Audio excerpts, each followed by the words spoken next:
Greetings, people of the internet. It is I, that Canadian fangirl, back again for another episode of this week's newly red hot entertainment for this week's anime and pop culture segment. I totally bossed that intro. This bringing you your red hot news and excitement for this week of anime and pop culture excitement. This week we are back with that Canadian Backlog. It's been a while since I did a backlog episode. Honestly, I always use it as a... Okay, so I plan these episodes like months in advance. Literally, when I think, oh, that'll be a cool episode, I write it down and I write down a list, and the way I do it, I schedule it like, alright, what am I doing this week? What am I doing this? And it's going pretty well, and I realized, like, I need to do a backlog episode.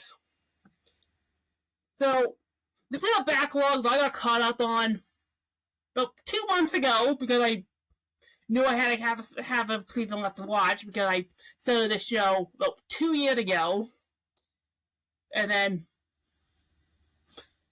put it on the back burner, and I came back about 2 months ago and finished it, and I'm still thinking about it to this day. Banana Fish! Anyone who remember my top 32 favorite anime from back in April when I did my anime list I'll probably make it that if you are watching that episode, this episode will come up. But I just finished Banana Fish when I finished that episode, and Banana Fish made that list because it's that good. It's probably one of my new top 5 favorite anime. Where did I put it? I'll find out later. Yeah, it made top 5 because like I can't put Banana Fish any lower than top 5. It is that good.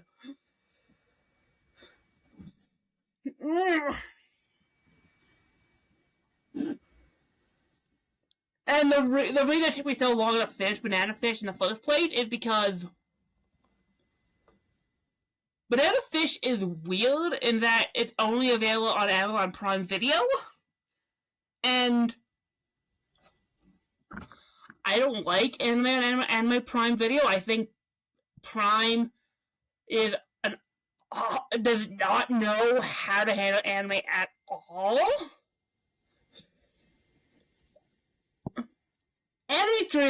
Anime streaming is a... How do I say this? I'm trying to... Anime streaming is a very, very messy situation. Well, honestly, none of the streamers really know what they're doing. I think Highlight probably had the best idea of what they're doing, but Highlight also had, like, no money. And I love Highlight. I think Highlight... Like, Crunchyroll had been slipping in the last few years. Netflix had their own issues. Disney Plus, Hulu have, like, a promotional issue. And then you got Prime. Messed up Prime, and I'm gonna say this. As a whole, I don't like Prime Video's layout. I think the algorithm on that server is awful. I hate the fact that Prime does not really know how to...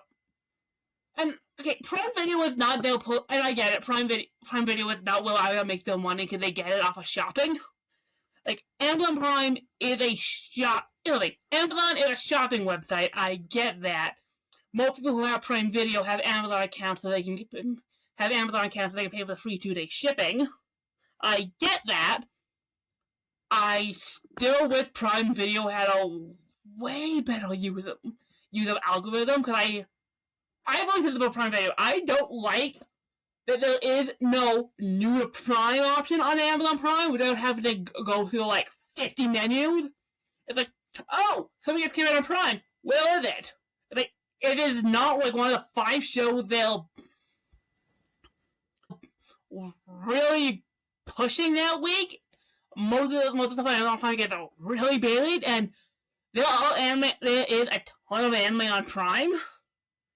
They'll like everything. Like Prime is at the stage where they're now getting anime licensing for the seasonal shows, and every single year you find City the Animation or the new Panty and Stocking. Like, yeah, good luck. We don't talk about the dubs. Good luck. I am going to I just go to TV shows, scroll down to anime, and just go to of course the anime don't on any order because they'll have random things up front and the new stuff will like be really deep. It's like why is this here? I don't. But, alright. But my grievances about Prime aside, Banana Fish is amazing. And so yeah, I started watching Banana Fish on Prime. Then I got my Prime subscription and I had to find it again. So I finished the show about 2 months ago. By God, I love the series. I'm still thinking about the ending, but it is such a good BL story because I looked it up and like, is it considered BL? And apparently people don't consider it BL, but it's like, well, it is BL, but it's like, it's a good story. It's got really good characters. I love Ash as a lead. I think he has a great character, and I love his companionship with Edgy, and the detective, like Max, and the other various gang persons the gang members that he interacts with, and everything about his story. It's one of the most compelling narratives I've ever seen in a long time, and it's so tightly told for 24 episodes.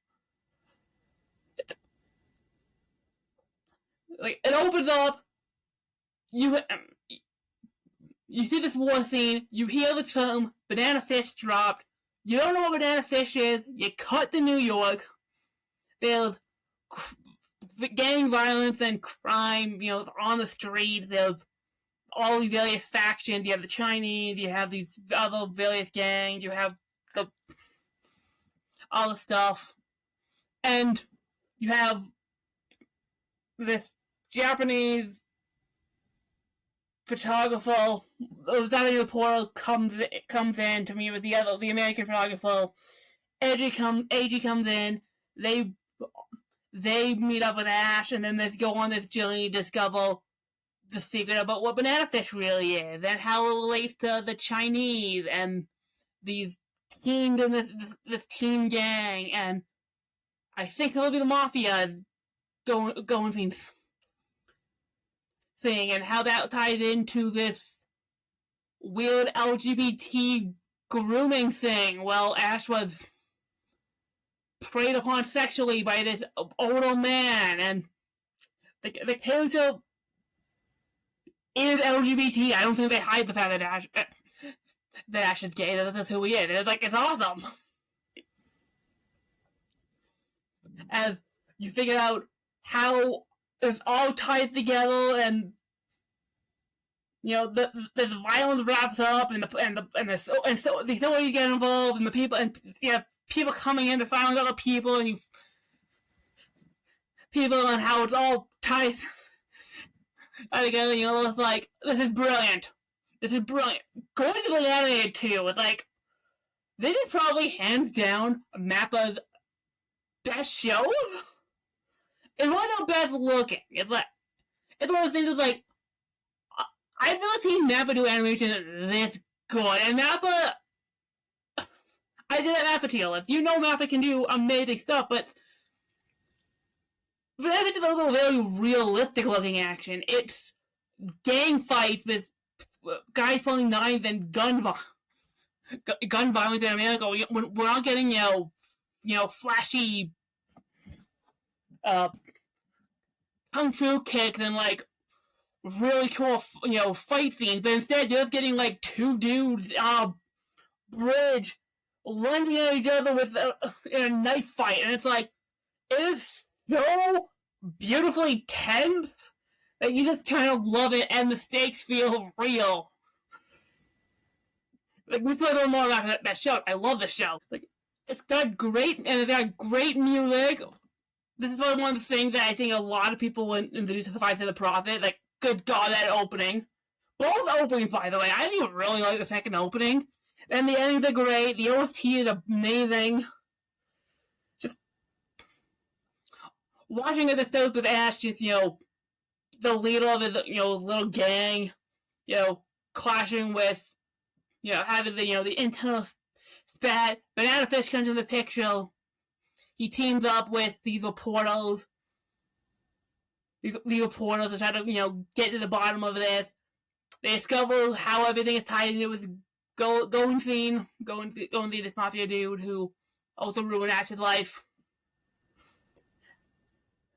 As, he and Edgy grow closer together as they realize, oh yeah, this, really strong friendship through traveling and meeting all these various all these like other parties who are connected to Banana Fish, people who are connected to Ash, people who are connected to Golden Symphony, people connected to the gang, finding out the inner workings of what the Chinese are doing with, oh damn, what that dude's name? I'm going with that I watched the show two months ago. I didn't want to go. It's 24 episodes, people. So, but I love that guy. I love that. The Shorto, the rival gang that comes in, like AGB has this this really pure Japanese soul who basically comes into America and is like trying to like protect Ash because he doesn't want to see this guy get hurt, but everyone's like, no, he's Japanese. He's Japanese, just keep him out of it because he's separate from the entire issue, and everyone's trying to tell him what about the He's like, I want to be here. Ash, he's doing like Leon shows, and they go over to Ash and go to me at the end, and like, oh, that seems so good when they see him in the wheelchair, and then they shoot up the they shoot the family party, rescue Ash. And then have them get taken, and they're talking to the Chinese, and then they have that final shootout with Golden Bean. It's like, that's really, I think it's like for the safety, I have to separate from Edgy, but it's like we have clearly this really powerful, familiar connection that we've grown over these probably couple of weeks, and Edgy gets shot. Like,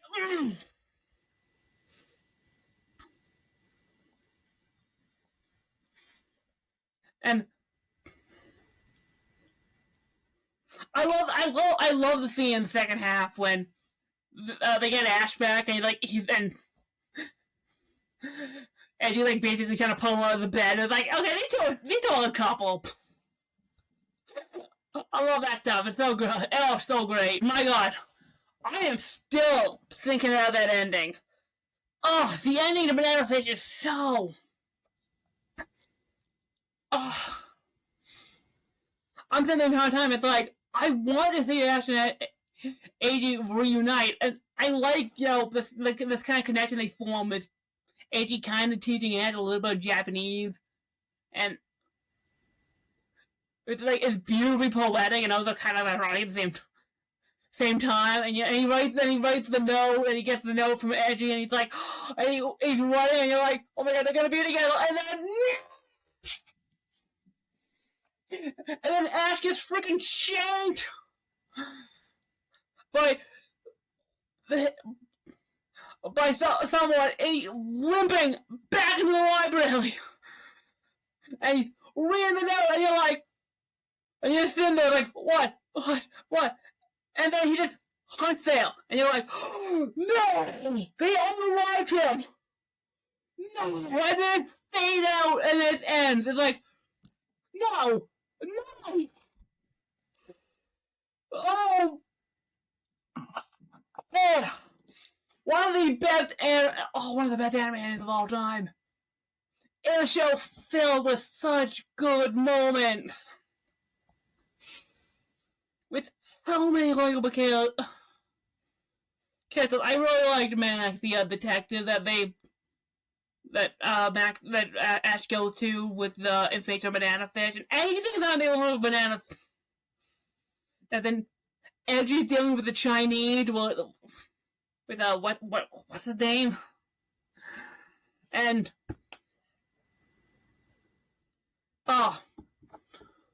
the new person is suddenly butting heads with Ash, and I love that guy. While he's like, look, we're not friends with Ash, but I'm gonna stick with him because Shorter would have wanted to, and everyone's like, you gotta think, you gotta, the Chinese guy, the guy. That guy was great. Like, the final confrontation between, Ash and I think the guy's name was also on the bridge. That's a brilliant fight. It's like, it's so brilliant. Stage, there's these two guys, facing off, and like, everyone's like, crowds up, looking up. And then it ends with Ash victorious, and also dies, and and then Ash collapses because he lost a lot of blood in this fight, and the police show up, and they're escorting everyone off, like, and then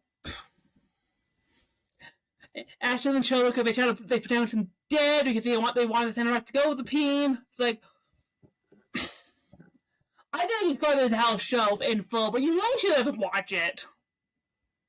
If you haven't watched Banana Fish already, it's really hard because of the fact that it's only available on one service. But it's not like Prime is like it's not like Prime Video is a really hard website to access. Like, if you have an Amazon Prime, you have an Amazon Prime account. So you have no excuse not to watch Prime.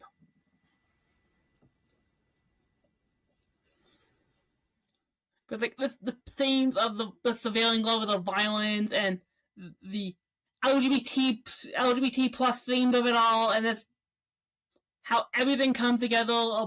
Everything comes together beautifully to landing Ash and AG, and it's like, I love the show. I love the show so much. It is just truly an amazing anime, and it's one of my new all-time favorite animes of all time. It's like, I'm probably, like, if I remake my top 32 favorite anime list, Banana Fish is still gonna be in my top 5. It may even jump down at like top 3. It's like, ugh. And yes, I love Ash and AJ as a couple. It's like, they never officially get together, and you can't say that they, in canon, are a romantic couple, but it's like, for all intents and purposes, I ship them so hard, and I wanted them to have their happy ending, and oh god, that ending! I'm still thinking about that ending! 2 months later, still thinking about it. Oh, the ending was gonna haunt me. And it was perfectly paced, too. It's like none of the arcs drag. Everything lasts just long enough that you know exactly what's happening. Like, they're in New York just long enough before they go to New Jersey, and we get Ash's backstory with his brother and his family. Then we go across the country to California, and we get the story with the Portal family and the information they have about the drug. And then we're back in New York. And then we have the fight with Osa. And then we're in the hospital. And then we're with Goldbean. And then we're in the finale. And it's like, it goes. It has like good clip. And like, it's not wasted. Like, they don't drag their feet getting some plotting. And they also don't speed run us out. Everything is like perfectly paced.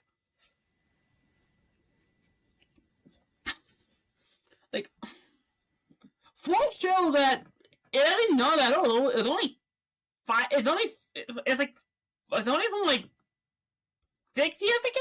Like what, 2018? Like no, it's not that old. It's like, well, it can't be that old because Map is a relatively young studio, but yeah, perfectly paced, perfectly animated, perfect action, perfect music, well-rounded, fun characters, good action. It's overall one of the greatest shows I've ever seen in my life, and I will praise Banana Fish for as long as I can. I will go to other people. It's like, have you seen Banana Fish yet? I will watch Banana Fish with other people who haven't seen Banana Fish. It's like, I will watch Banana Fish again in a beat. And because it's been 3 years and I watched the first few episodes, but that's not the point, but...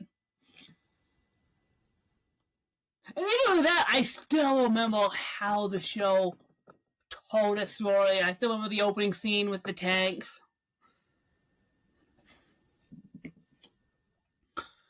But I'm rambling now at this point. Banana Fish. One of my new favorite shows of all time, and that's really what Backlog is for. Backlog is for shows I've always wanted to watch that I finally get around to watching. And most of the shows I really want to watch are shows that I know I'm going to love. Or shows that be, or shows I pick up on randomizer with how this got started. But besides that, and honestly, that Canadian Backlog is so generic enough, I might start doing this for video games too, and use my backlog to also go to my video game backlog.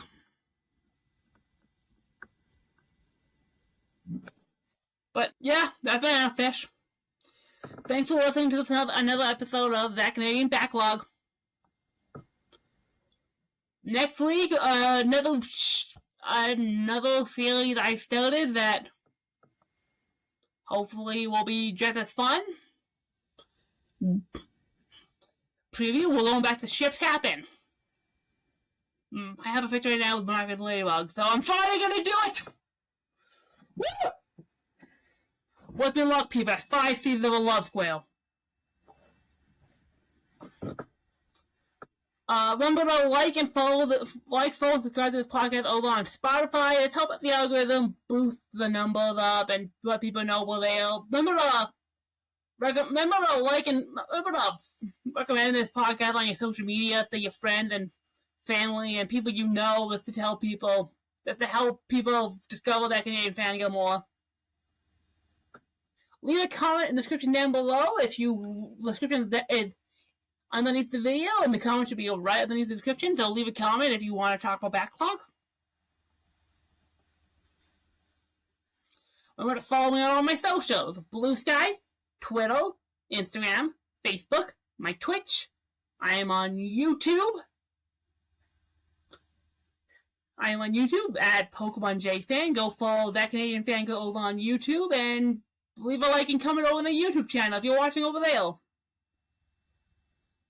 Wattpad, fanfiction, if you want to read what I write. I'm going to get back to posting on Wattpad, and I'm going to do another live edit in a couple of weeks, so look forward to that. Don't gatekeep. We don't gatekeep this community. If you like something, you're a fan of it, don't let other people tell you otherwise. And remember, when people ask what fangirl do you listen to, it is That Canadian Fangirl. With Canadian Fangirl, That Canadian Fangirl. Alright, later, people!